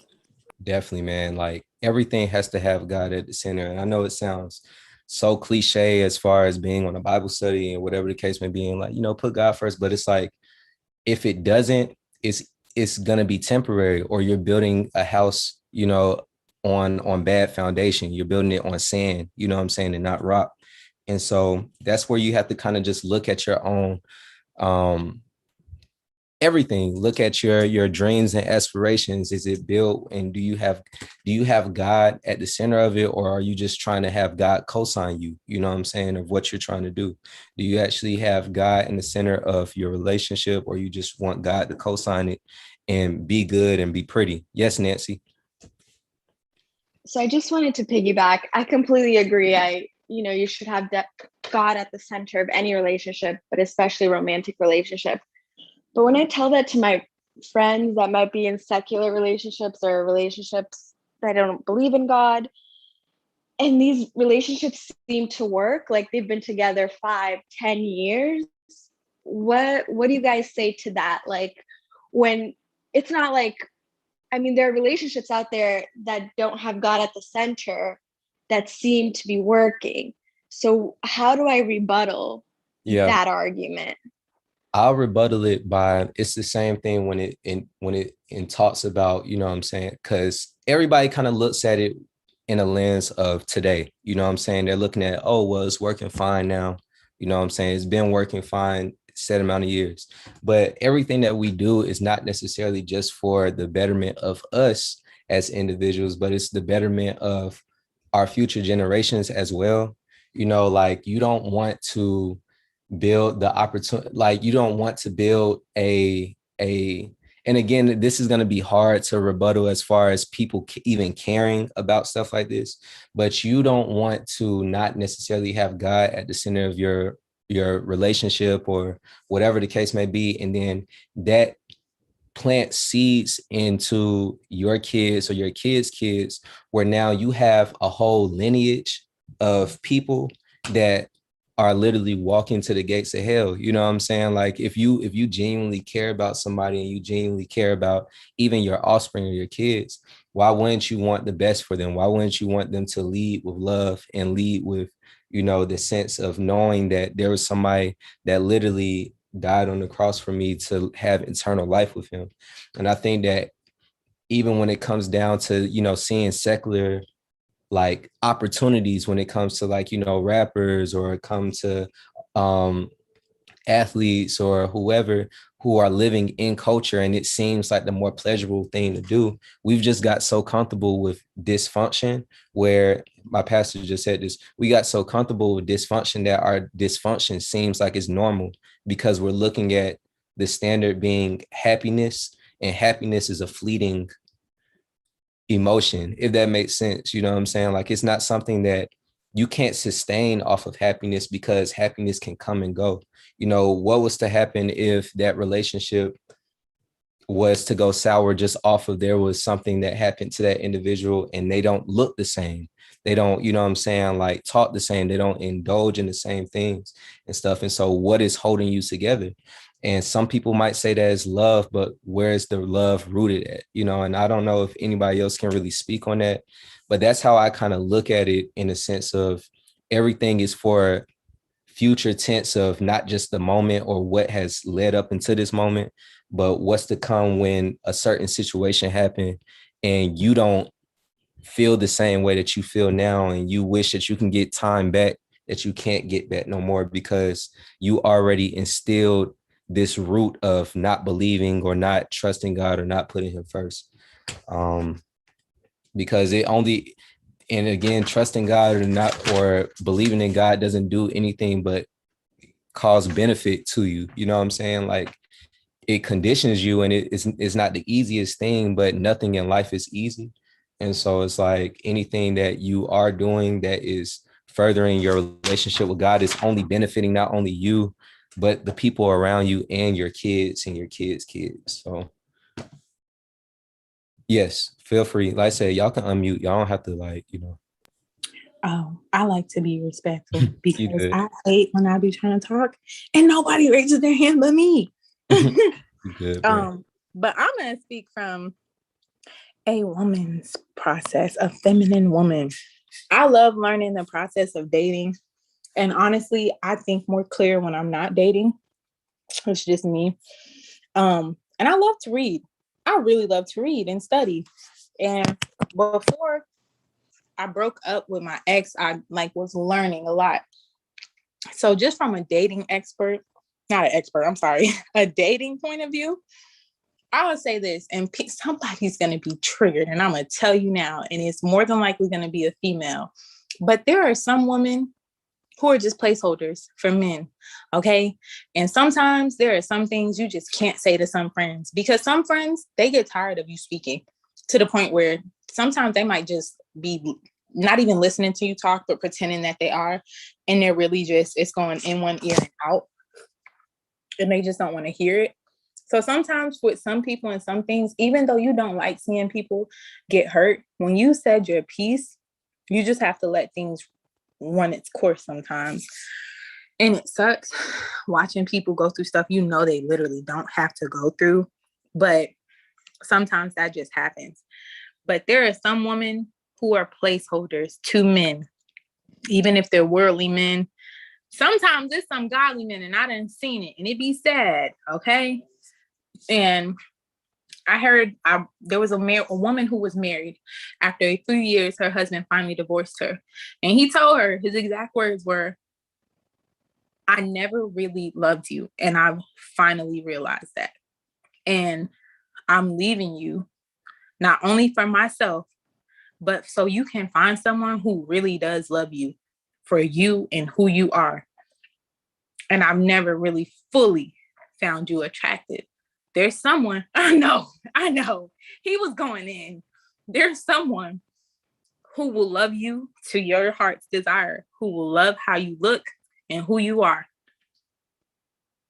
And she was like, after, I think she said 15 years, I've been a placeholder for my husband. And I just learned that sometimes that's the case, But I feel like you can see that stuff, and some people hang on. So sometimes some friends aren't even happy. They just hanging on. And I've seen that with a lot of people, just hanging on to relationships that they're not even really happy about.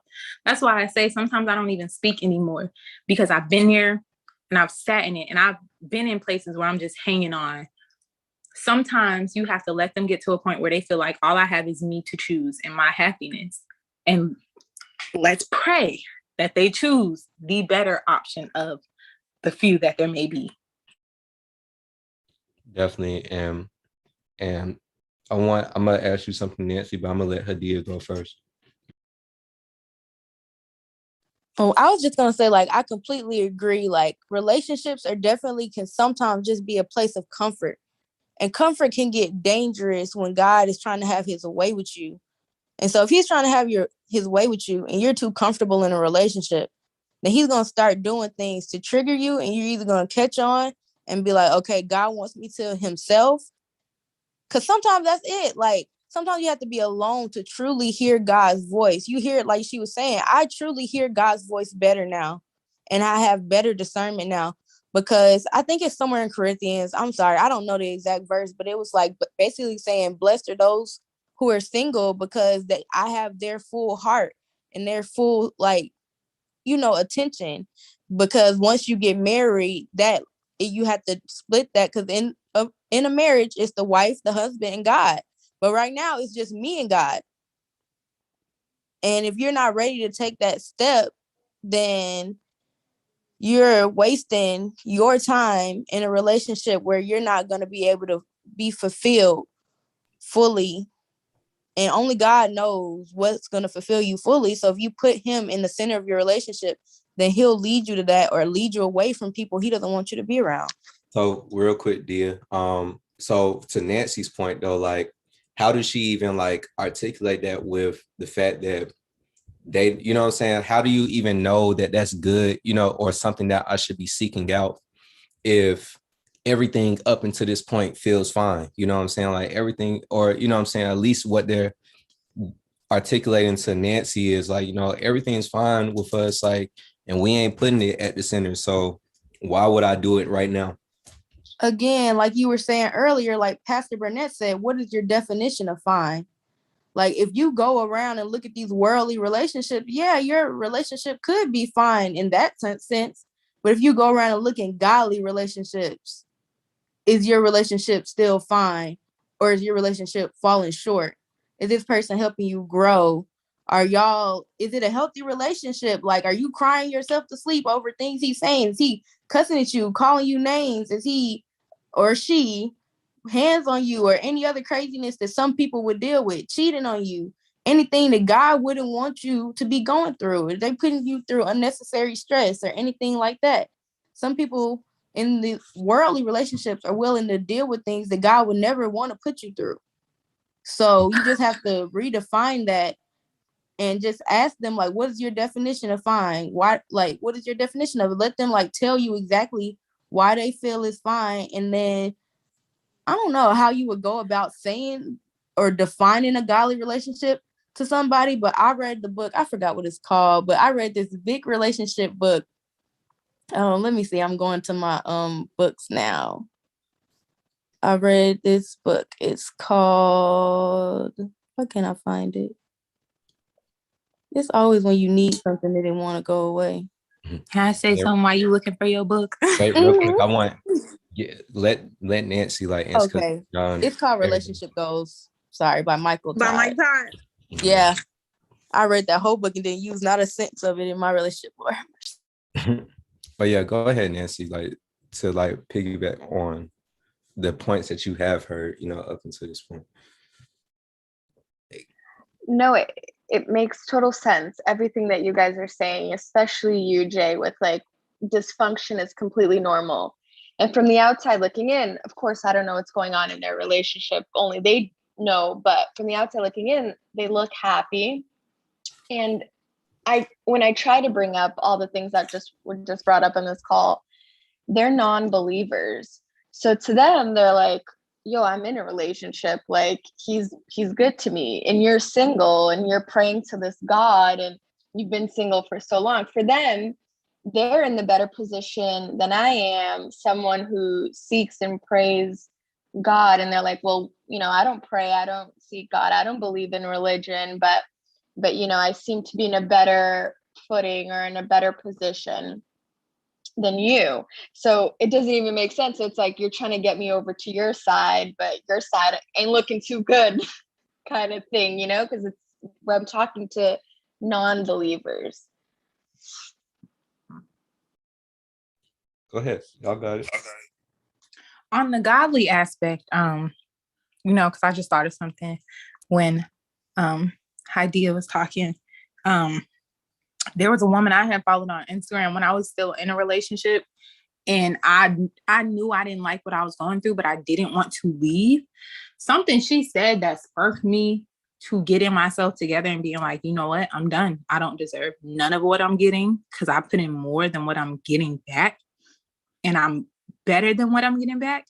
Something she said to me, I know you spoke on the fact that your friends are non-believers, and trust me, I understand how it be when it's like that. Sometimes it's like, I want to bring this up, God. Like, what do you want me to say? Like, how am I supposed to even do that?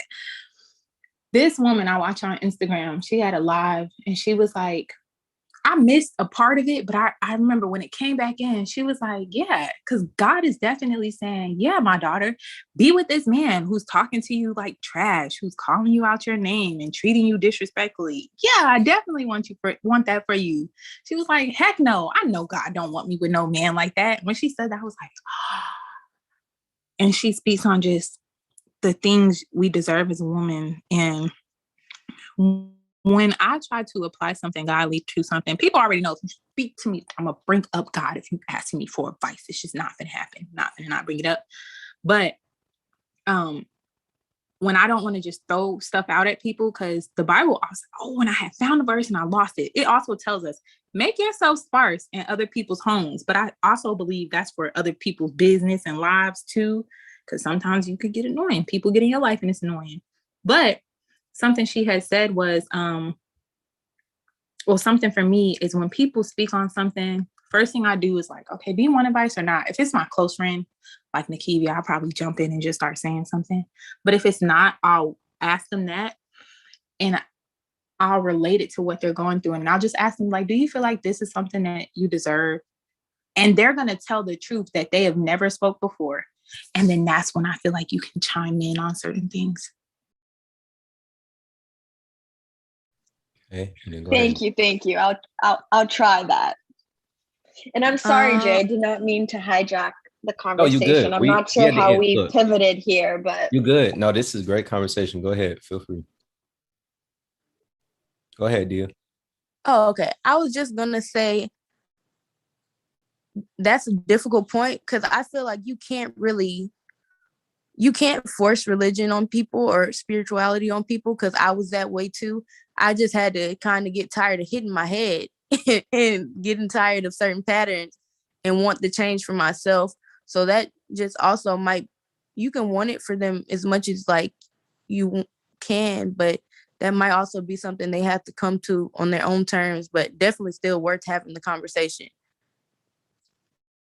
Yeah, no, that's a great point, because like Hadia said, like sometimes it's just like the wrong season, you know what I'm saying? And it's not to say that it would never resonate, or you will never like get through, or even if you want to get through, but sometimes people have like red clay type of hearts, where it's like you can try and drop like seeds of like faith or whatever the case may be, and it's just not dropping in, you know what I mean, because their soil is not fertile enough for it to be there.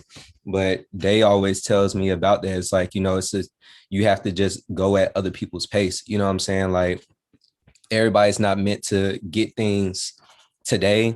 Sometimes the things that you instill today, or the conversation that you have today with them, will resonate 2 years from now, and they'll only remember it because of the fact that you instilled it into them at this point. So all you really can do is just not necessarily try to argue them down, or try to break down or their walls of like not believing, whatever the case may be. You could try if you have the stamina and willpower to do that, but all you can do is just be available and extend seeds, you know what I'm saying? Seeds that say, well, even though you feel this way, and even though you feel like this is the better like way to live, and this is, fulfilling to you in this type of way, this is what, I'm saying, like the Bible might say about love, or this is what the Bible might say about relationships. And, just be able to instill those little small seeds. So they do know that if there was a situation that did happen, God forbid, you were the person that was extending their hand to say, like, this is me trying to like show you what faith looks like in real life. And all you can really do is just lead by example. You know what I'm saying? Just be the example where people can look at you and be like, man, like Nancy has the light of God in her. And that's the type of glow that I would never have, because I'm not submitting to that. You know what I'm saying? So that's my only advice. But you know what I'm saying? That not even say that it's right or wrong. You feel me? I was gonna say that I started typing it, but I was like, this is too much. I was gonna say that God doesn't promise people happy relationships forever.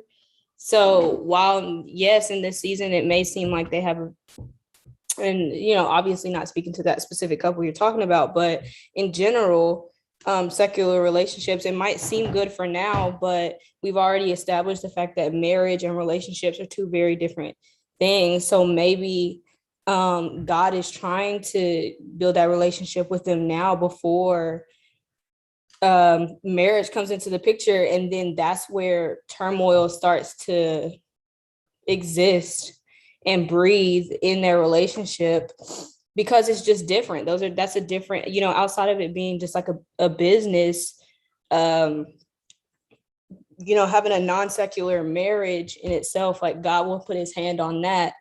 And not to say that it will end in divorce or whatever, but God will break that down until there's no other choice but for you to bring God into that relationship.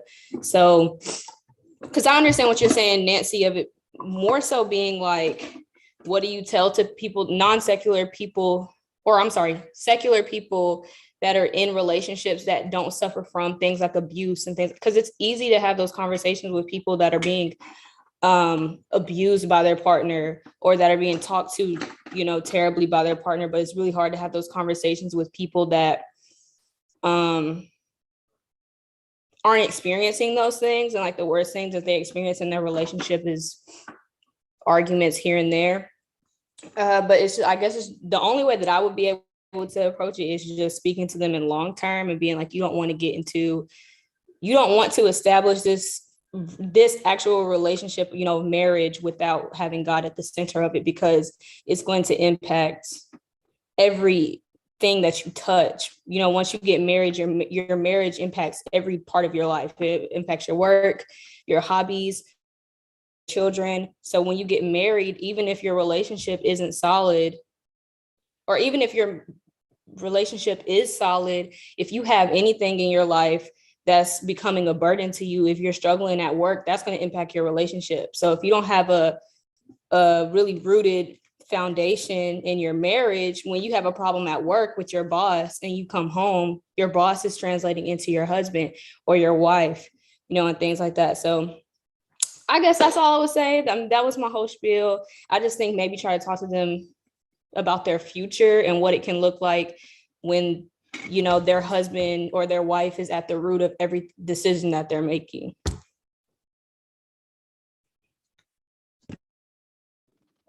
Thank you guys so much. This was a word. This was so good. And then it also helped me personally, because sometimes I find myself low-key being envious of these relationships. And this just reminded me that no, the best thing I can do is wait on God. Like, thank you guys. This was good. Definitely, man. Anybody that's kind of like, and I know this is, like it's a different like context, but Jesus never got married. You know what I'm saying? Jesus was a single individual, so it's like, though his story like, ended terribly, as far as the lens of how you look at it, look at the impact that he had and look at how much good he was able to do without a partner, without having somebody that he was like, tied to as far as that individual and stuff. And so whenever I was single, like that was something that I always kind of leaned on. And I was like, man, like, I can do so much, and I don't have to look at somebody who has a relationship as the end all be all when you have people like Jesus that are living their life to the fullest of their capacity and are doing it single. So, but love is a beautiful thing, obviously, and that's something that we all crave. Um, but but definitely, like, you know, I think that what they said was perfect and spot on and stuff. And so that's just something that as believers, you're gonna deal with going forward anyway. You know what I'm saying? Like going out into the world and professing your faith and professing like your love in God or Jesus or whatever the case may be is gonna be met with these hard conversations where even if you don't understand everything there is in the Bible, you do understand what God has done to you in a relationship he's extended to you by giving his only, you know, forgotten son to die for your sins and stuff. And so, yeah, so please, by all means, that was a great conversation. And if anybody have anything else, feel free to speak on it. I know we only got like 10 minutes left for real, but I want to make sure that everybody who could talk gets a chance. Everybody good? For all of my new individuals, Dia, what's up? I was just gonna say I put in the group chat like the notes I had. Sorry, me and Mel in the same room. But the notes I had from the book I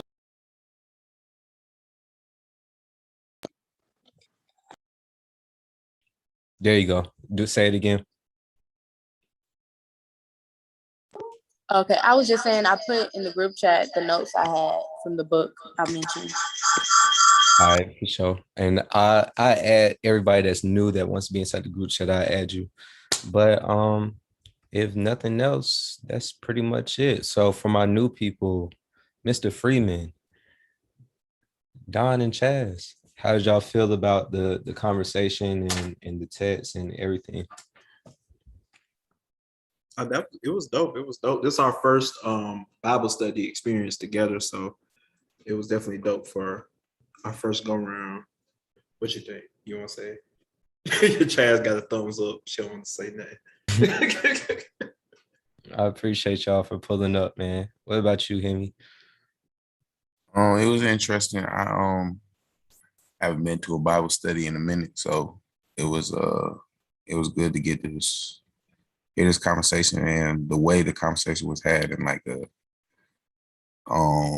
know, a lot of times when it comes to speaking on these topics, I kind of feel a disconnect because it's like the way it's spoken on is not the way I like things to be presented to me, but the way it was presented in this one was just like regular conversation. So I appreciate that definitely. And it was just interesting to hear the perspective and hearing how the different how words could affect certain people and how everybody kind of had their own different reaction to the text and everything like that. Definitely. I appreciate you for that, even that perspective. And, you know, this is something also that we have just started like trying to do inside the Bible study, actually, like, you know, taking a chapter, going through the chapter, and then like, you know, dialoguing or having points about it too. So it's definitely a learning curve. And obviously, like you said, majority of us, we don't know what we're doing. We don't know what we're doing at all.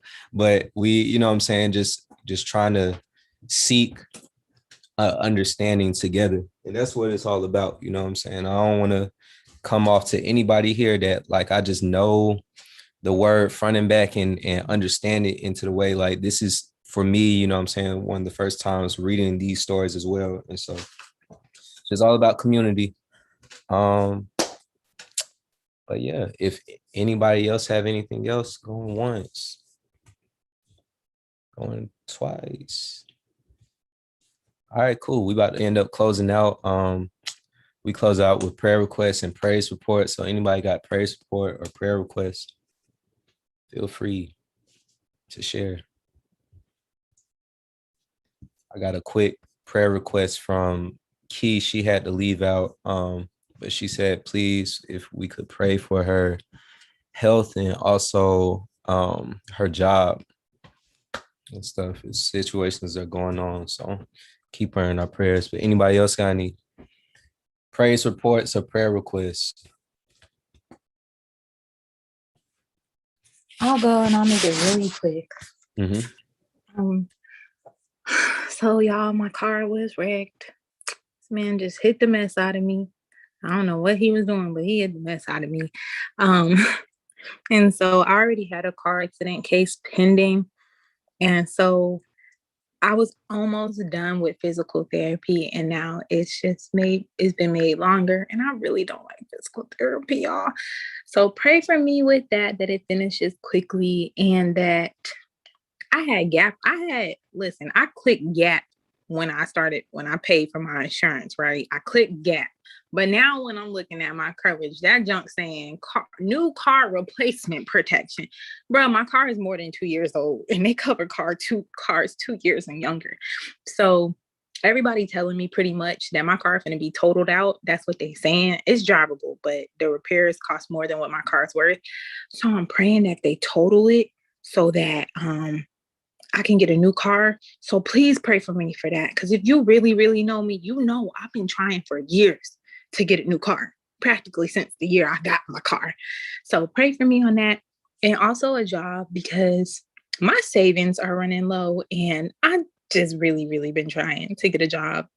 And just like me and Nikki we were talking about earlier, like jobs be saying they hiring, but when you apply, don't nobody say nothing. Like, so but some opportunities have been extended to me. The companies just have to choose if they want to give me an interview or not. So please pray for me on that. And that's all I got, y'all. Got you. Anybody else? I'll go.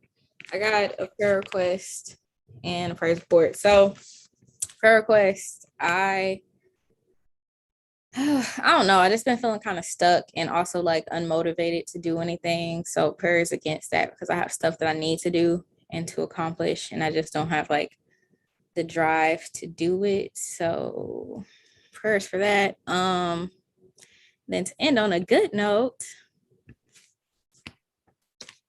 my diploma came in today. Hey. So official, but yeah. So yeah. Congrats. Thanks. It's lit. Definitely praying against that as well. I got you.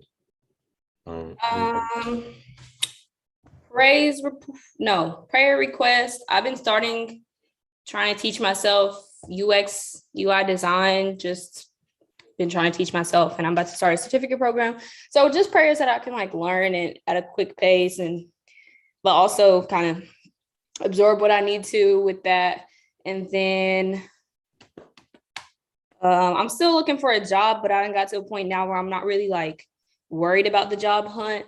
More so my focus now is just like praying that God will provide for me financially. So even if I don't have a job in the field that I want, somehow still just getting money coming into my bank account.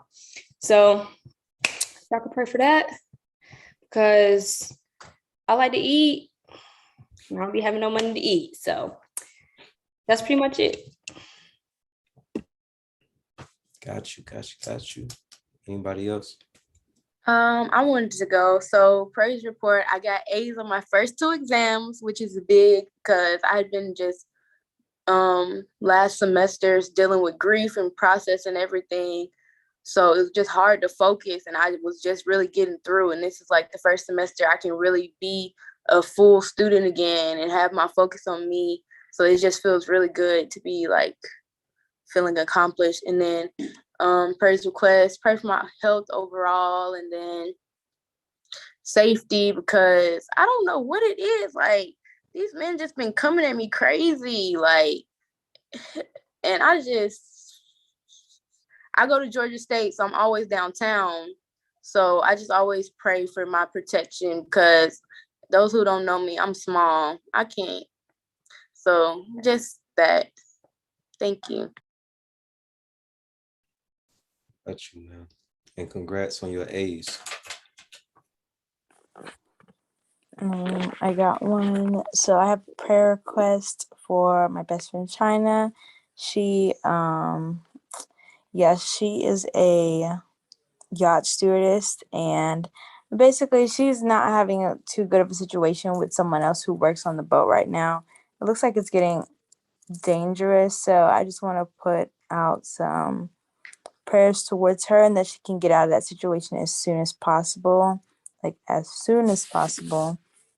um always health for my family, just like update on that. Like my mom has been doing a lot better from when I told y'all, like, months ago, but always still more health. um that's all I can think of as of right now. Yeah. Got you. Got you. Anybody else? I would like to say something. If you guys could pray for me to have a better mindset when it comes to certain things, just to think positive and not so much negative about stuff. I recently just graduated from college, and nobody told me the just the journey of finding jobs and in your career was going to be this hard. And I'm just like, I don't even know. I'm just like scared, and I'm just like confused, all of the negative stuff. Just, if y'all could just pray for me, because it's hard. Got you. Definitely relate. Trust me. It's tough out here. Can I throw in one more prayer request? My younger sister Zoe has been, going through it every now and then with school, because like I told you before, she's doing online school. And life is not easy when you only have school, and not the friends that help you kind of, get through the work part of it. So, just prayers that she can make it through this semester until, she's probably, gonna have to get the vaccine so she can go to school next year. So yeah, lots of prayers there.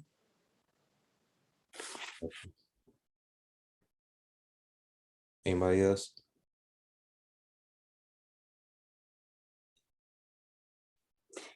Excuse me, sorry guys. If I could say one thing, it's not necessarily like a prayer request, but like for people that live in Georgia or like the Atlanta area or anything like that, is it possible that we can like meet up and kind of like hang out? Because granted we talk, on every Thursday, but it would be like pretty cool if we could like hang out or meet somewhere and talk more so in person, because I'm open to meet new people. So yeah, I don't know if that's kind of like weird, but Definitely. Do we have you in the group chat? yeah, I'm in the group chat. Okay, cool. Yeah. So what we're gonna start doing too, and I add anybody who wants to be in the group chat. We have a group chat and a group meet.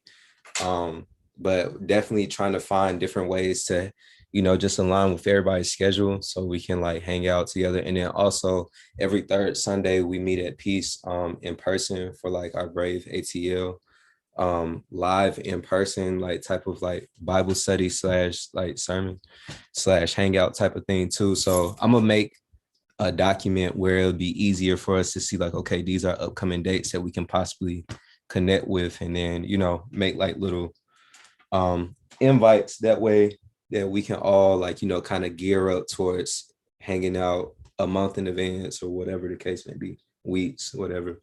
So I got you, because in-person community is just as important. So anybody else?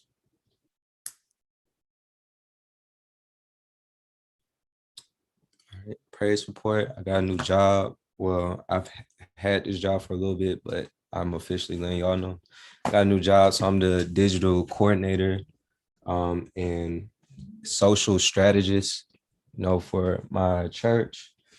And so it's really cool because they also know, for those who don't know, like I do music as well, and they know this. So it kind of gives me the flexibility to still be able to do what I love to do while also being able to do what I love to do, you know what I'm saying, which is like serve and be able to be a bridge for people to kind of like get to know Jesus. And so just again, prayers for y'all, prayers that God, continues to expand my territory and give me the capacity to, endure whatever he has for me. So anybody else got any prayer requests, prayer supports before we pray out?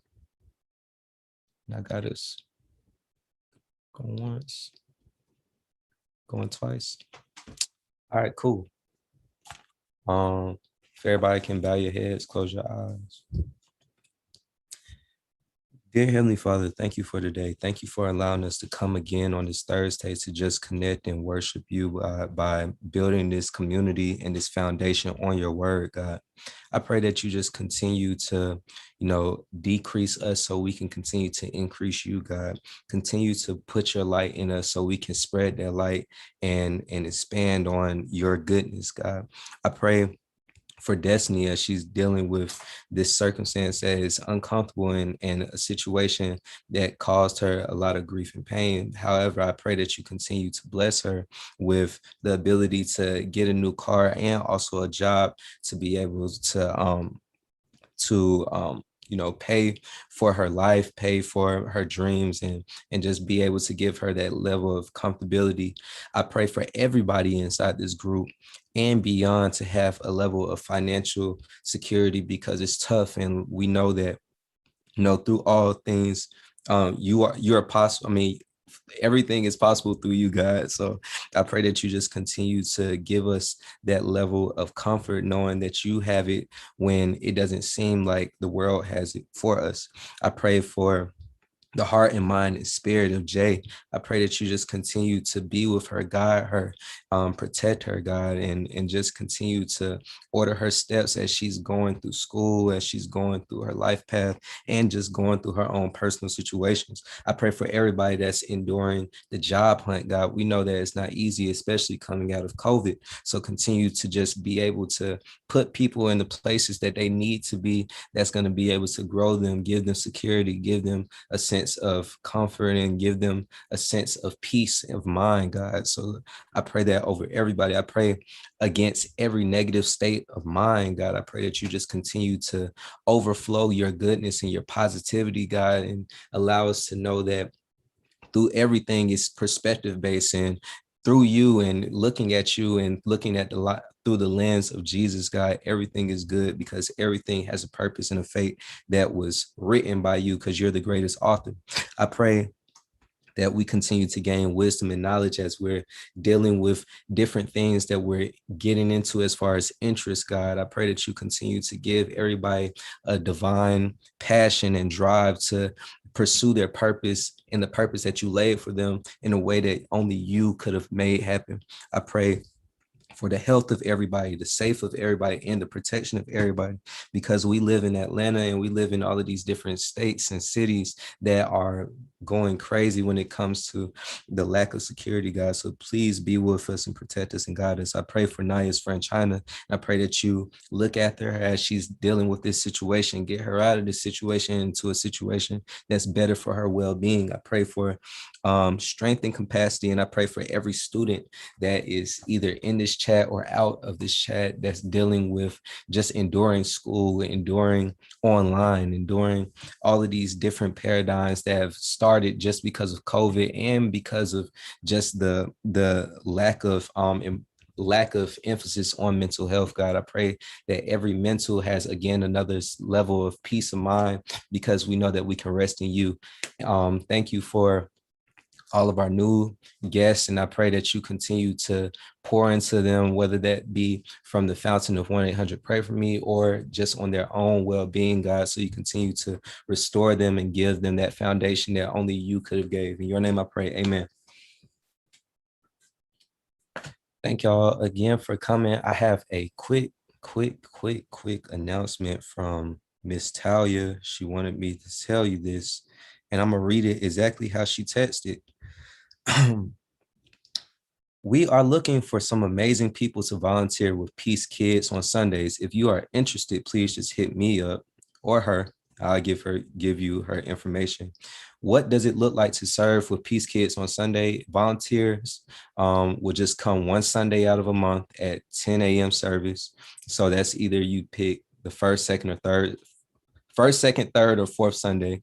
The teacher is 1-to-8 ratio when it comes to the students. You'll work with kids pre-K to 5th grade. We provide all of the resources that you need, and it's fun and interactive, and it's going to be your favorite hour out of the week.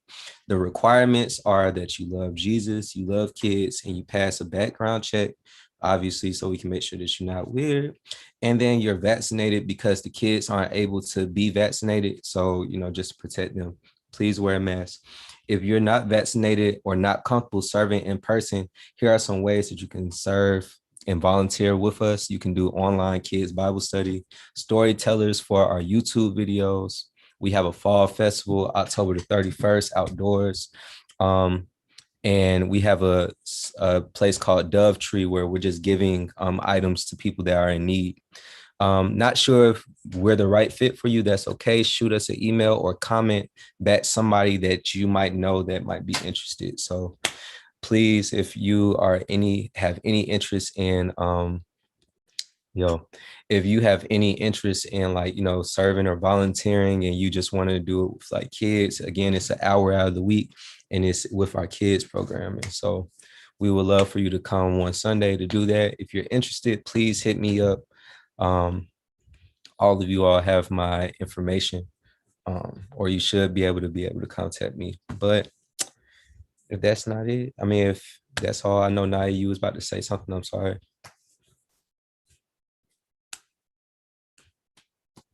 Yes, no. If not, all right, that's cool. Well, if everybody's cool, I will see y'all next Thursday. Thank y'all for coming. Y'all have a great night.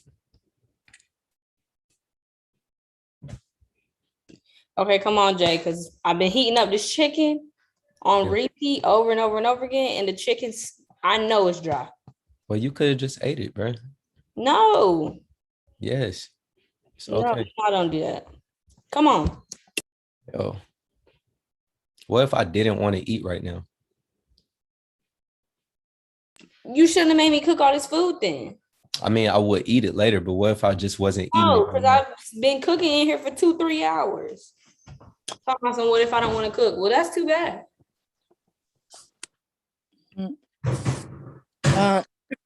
So I checked in with what's her name?